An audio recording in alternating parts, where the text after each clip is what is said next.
your host. And today I have an author who has just released 2 books. We will be talking about both of them. He is from Youngsville, Louisiana, and he is here to tell us what is going to be taking place as far as his books, a little bit of insight as to what they are about. Welcome to this show, Greg Foshee. Thank you, Sudie. It's been a pleasure meeting you. Met you through the Writers Guild of Acadiana.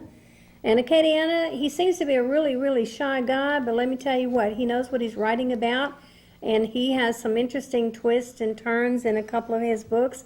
I've read some of his notes that he shared with me. So this show is going to be about showcasing and featuring his ideas, and he's going to share how it came about. Okay, let's talk about, we have 2 books that are going to be displayed on camera in just a minute. In fact, some people can see a little bit right now. Greg, would you let's talk about the first book that you wanted to talk about, which is A Crown of Jewel, A Crown of Thorns. What motivated you to write this book? Tell us how it came about being written. Well, actually, 3.5 years ago, I wasn't much of a writer. You know, I like to read books, but I didn't ever consider myself an author. However, I just had this wonderful plot pop up in my head one morning, and it just never disappeared. And so I started taking notes. Then I joined the Writers Guild. Okay. And decided to go ahead and write the book. And you know what they say, you know, if you can build a better mousetrap, then go ahead and build it and see if you can sell it. And I think I've come up with a plot that's truly unique, one that will keep people very interested in the book.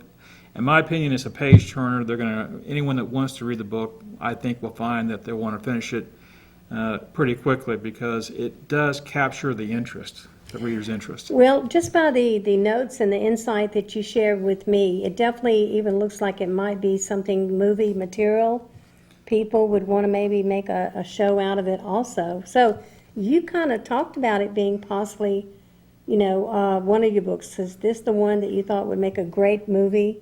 Or was this your other book we're going to be talking about? Actually, I think both books will make a great movie. Okay, that's what I was fishing really do, for. All right. Well, I have read, like I said, just little inserts and excerpts that you shared with me, and it's very interesting. And coming from my interest of reading, for me to even say that, I think is a compliment because you have to keep the reader interested. And you do have some unique ideas. So let's kind of give them a little insight into how this book came about, your first book that we're going to be talking about. How did it come about as far as the writing? You said you shared a few minutes ago. Okay, so 3.5 years ago you started it? Right. Okay, give us some of those steps that you went through to get it actually published, which now it is. Well, the first thing I did was actually wrote down notes. And believe me, it wasn't a well-organized book when I first got started. I had to write down a lot of thoughts on paper and just collect them in my desk for a while. Eventually, it was put together, and I made a book out of it. I was very fortunate to find a publisher that was out of New York City that was willing to publish my work. And they, too, were very complimentary of the book. But the book is a sci-fi murder mystery. And in the first couple of chapters of the book, it's very action-paced. It doesn't start off like your normal sci-fi book because... Let's display those books. Go ahead and continue. It's actually showing 2 pilots in World War II fighting each other, 2 different pilots. One for the Japanese, one for the Americans, fighting each other in the South Pacific, and they both managed to shoot each other down in the water. Later in the book, we find out that those 2 individuals are actually co-founders of a new society on another planet that aliens actually abducted and put on a new planet in another galaxy far from Earth. Okay. Okay. The aliens are trying to figure out if mankind represents a crown of jewels or a crown of thorns. Okay, now I understand. There's the name of the title of the book, obviously. Okay.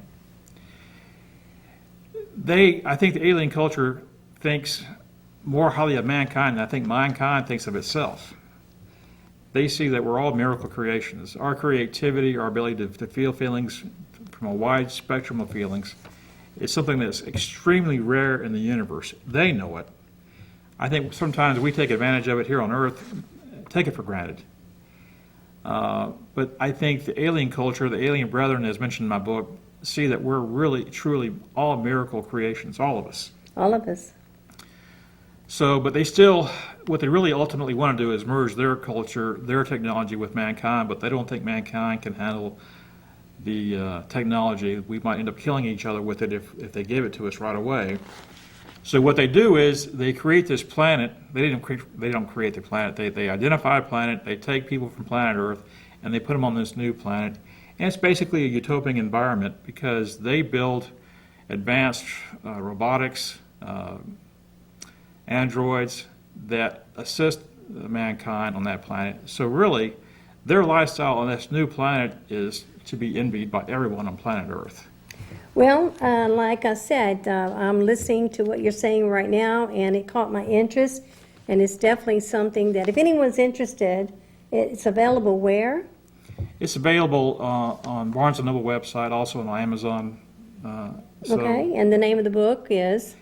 Crown of Jewels, A Crown of Thorns. Okay, and that's what we want to keep reminding people, should they be interested in it. Right. Okay, now I'm going to ask you this question before we go to even trying to start the next book discussion.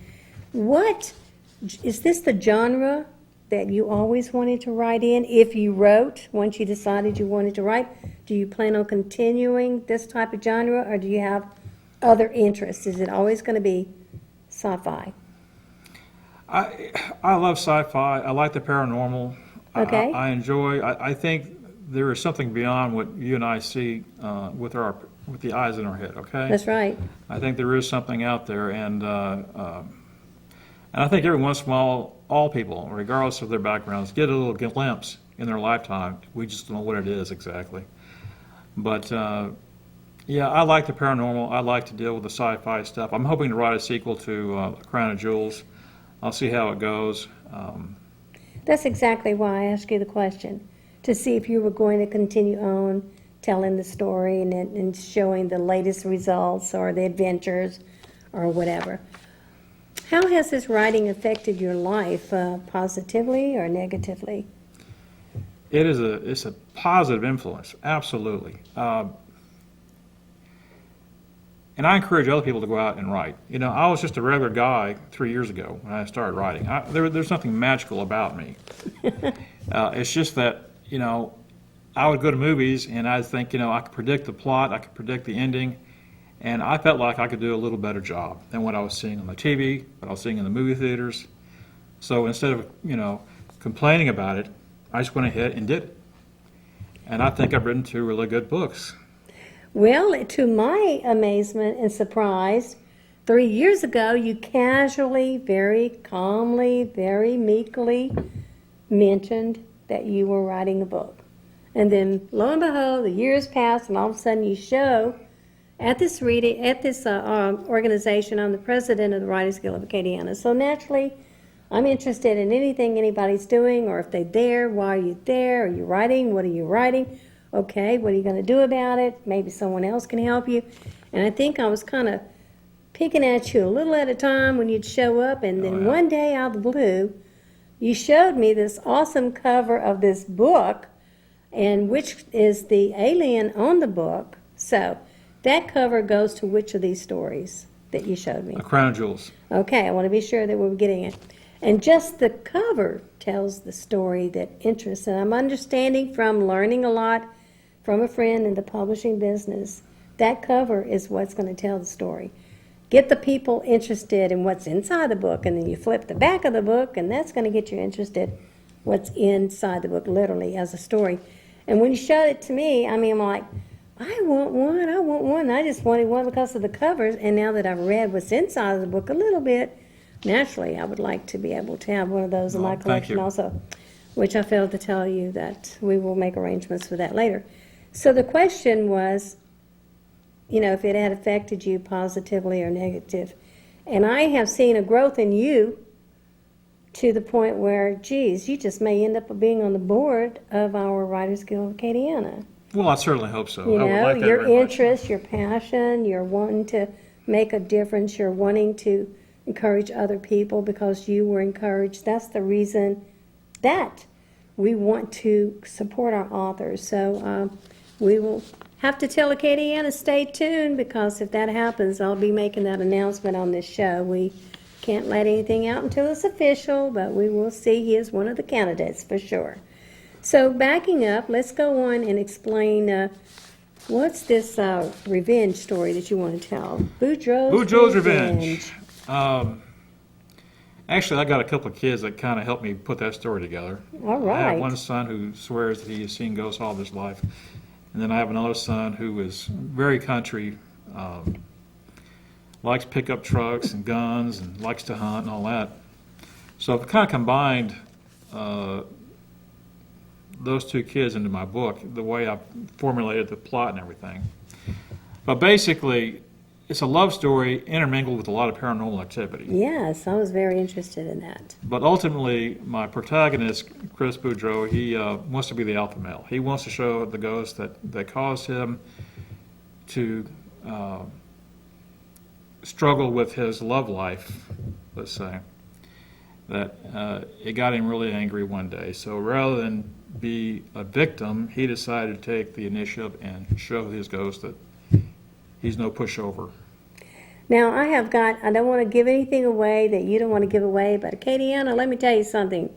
It didn't quite end in the middle, this guy's plans, but from what I understand, the ending has a really interesting plot to it also. Oh, yes. So I'm referring to the part about what he was going to do. He was having his love problems, and that particular, his girlfriend got mad at him. Oh, yes. Actually, she was it was a poltergeist experience where she was possessed by a ghost, and she hurt herself. And after that point in time, she didn't want to have any communication with him. And it was also at that same point in time when he realized that the ghost was real.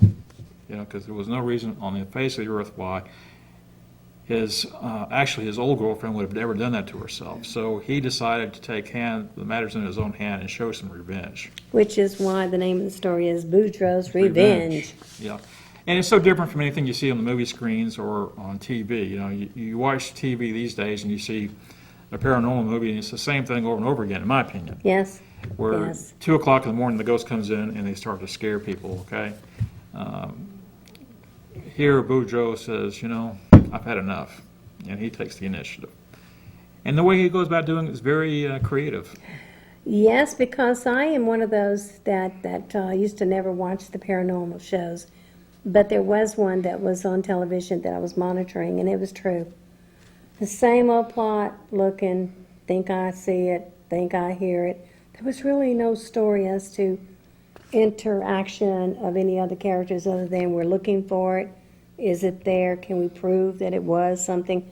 This is actually a story giving the person who's reading the book, they're not only getting the thriller, they're getting into the actual action, and they're in the middle of the book. And I'm saying that as I was reading just the writing excerpts that you gave. I'm thinking, wow, he's giving us all the details and good. I mean, it's not like you got to throw the book down. You don't want to put it down, so it is a page turner. I agree, both of them are, and that's what's amazing, because it's been 3.5 years, and you've cranked out 2 books already? Mm-hmm. Are you working on a 3rd one at this time? I'm actually working on the sequel to A Crown of Jewels. Okay, at this moment. All right, that's good. So in the future, you will be designing a web page so that people can learn more about you, I understand? Absolutely. Awesome. That's next. That's next.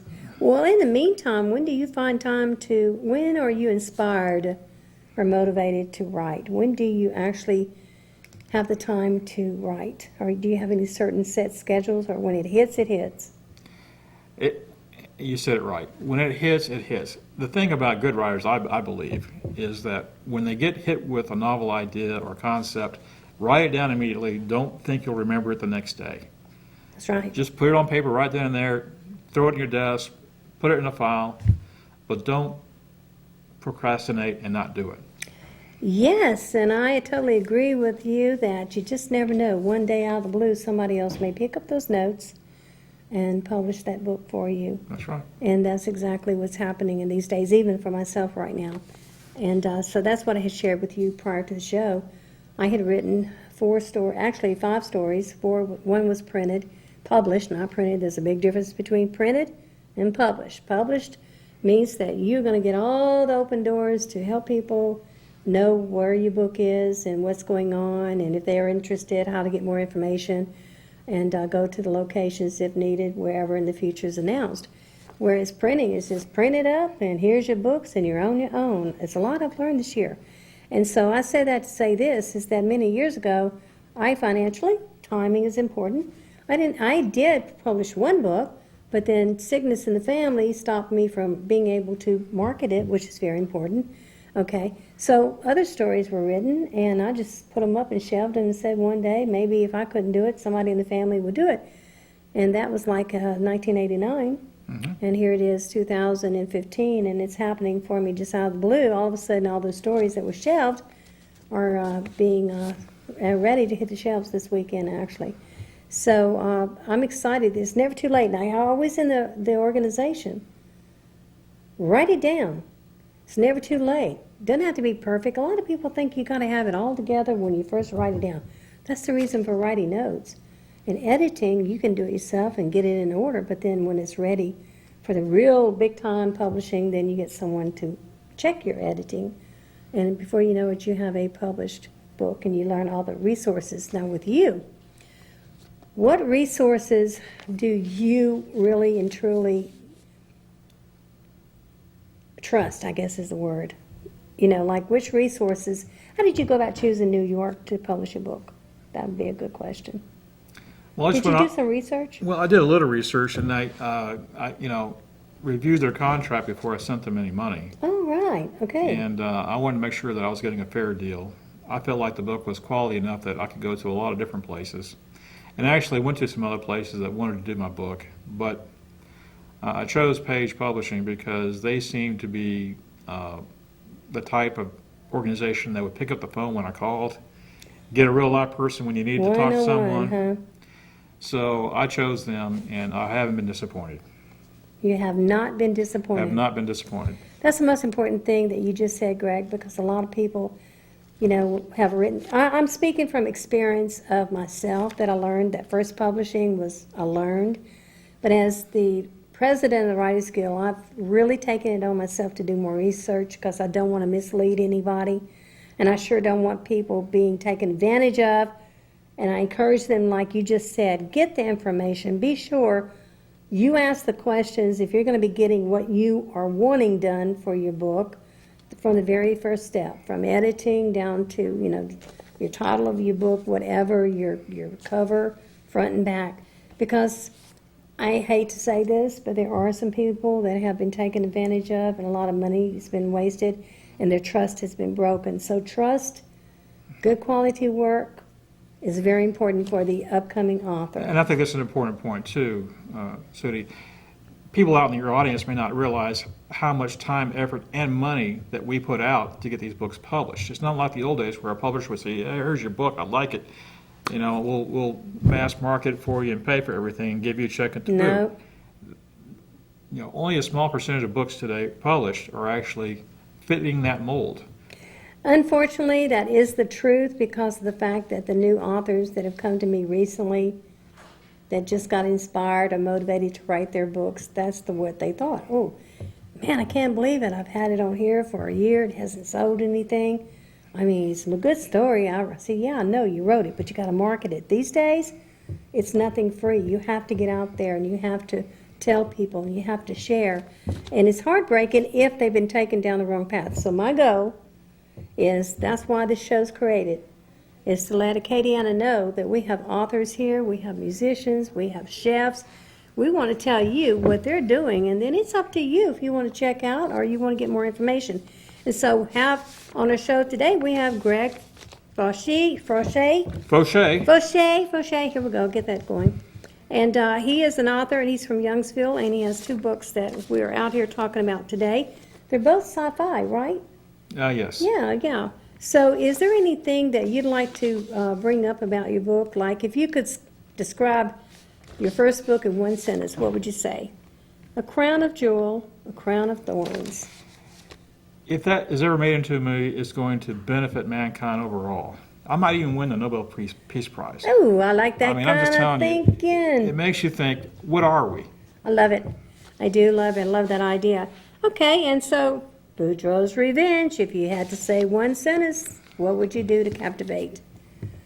I've had a few Cajun friends, and I just love the fact that they're the great, in my opinion, some of the greatest people on the face of the earth, but they do have a tendency, the ones that I've met, to, once you cross them, you know, they don't forget very easily, and they do have a way of showing retribution, and that's why I chose Boudreaux as my main character, the protagonist in my novel. Well, I totally agree with you, since I'm not originally from here, but I have learned that lesson. You don't cross the Cajun, because they'll love you and give you everything, and just ask them. Right. Ask them. Don't take it from them, and just ask them. So therefore, it's a good synopsis. So you already kind of shared with us, why you named both of your books and the reason for writing your books. Has anyone really given you any feedback? Like, who have you shared this with so far, and how have been the comments? Actually, I've gotten some nice compliments. I've gotten 5-star ratings from both Barnes & Noble and also Amazon. That's awesome. And they're strangers. I don't know who these people are, but I was very impressed, Well, that's great. That's a good So- plus, saying that right there. Well, I think we have maybe almost 5 minutes, maybe 4 minutes left in the show, so we want to be sure to cover anything that maybe we haven't talked about. So, you're from the Youngsville area. Are you still in the workforce? Are you retired? I'm retired, and I have a daughter that's about to go to college. She's living with me, and I just recently retired, just a couple of years ago, back when I started writing, actually. And your background? What did you retire from, if you don't mind? I've been a human resources manager for a Fortune 50 company. I was also in the mortgage business, and I've also worked for banks before. This is amazing. This is amazing, Greg. The people who are now joining the Writers Guild have backgrounds like yours, and it's amazing that each one has a story and each one is writing books, and it's amazing it's come out of totally opposite of what they're doing and done for life, as far as their livelihood. It's amazing. Like, we have some lawyers, they're become comedians and everything else, and so at this particular time now we're getting into 3 minutes at the end of the show, and so the different characters. I personally believe we're all multifaceted. I think we have a lot of gifts, a lot of talents. All of us have many talents. It's just a question of what degree those talents are. But I think it's good. So why did you show up at the Writers Guild of Acadiana, and how did you find out about us? Well, actually, How did we get so lucky? Go ahead, finish. I'm not sure if you're going to like my response, but the truth is I just walked into Barnes & Noble one night. And Were you one of those just happened to go sit just down? happened to walk by. No accident? No, and then I sat down and listened to it for a while and liked what I was saying. And at that point in time, I had the idea of Crown Jewel in my back of my head. And when I saw other people working towards a goal, Awesome? I felt like I didn't feel all alone anymore. So, And that's what it's all about. When I first became the president of the Writers Guild, boy, I was gung-ho. Everybody was going to be a writer. Boy, I was going to do everything. I was wanting to make sure you got what you needed. If I couldn't answer it, I'd make sure. But the whole real purpose is to be real. And some come just to listen to the good stories, and all of a sudden they get motivated, and before you know it, they are writing. And that's what it's all about. It's a gathering of like-minded people, whether you want to just listen to the shows, and what's the stories being told, or whether or not you are just needing a little motivation. And just recently, we did have a retired dentist, I believe it is, that's been writing funny stories for children, and he got motivated and to do something on his own that he thought he had to have someone else do it for him. And in the long run, he learned that he could do his own ebook with a little guidance, and he gives us credit. So if we have done anything that's motivated you, I want to thank you for sharing it on our show. We're at the end of the show now, so I want to tell the audience, thank you so much for tuning in, and tune in every Monday night at 9 o'clock. It just might be you or Greg that we're showcasing. If you have a story, or you have a project, or you just have a dream, this is the showcase that would love to tell your story. Until then, 9 o'clock every Tuesday night.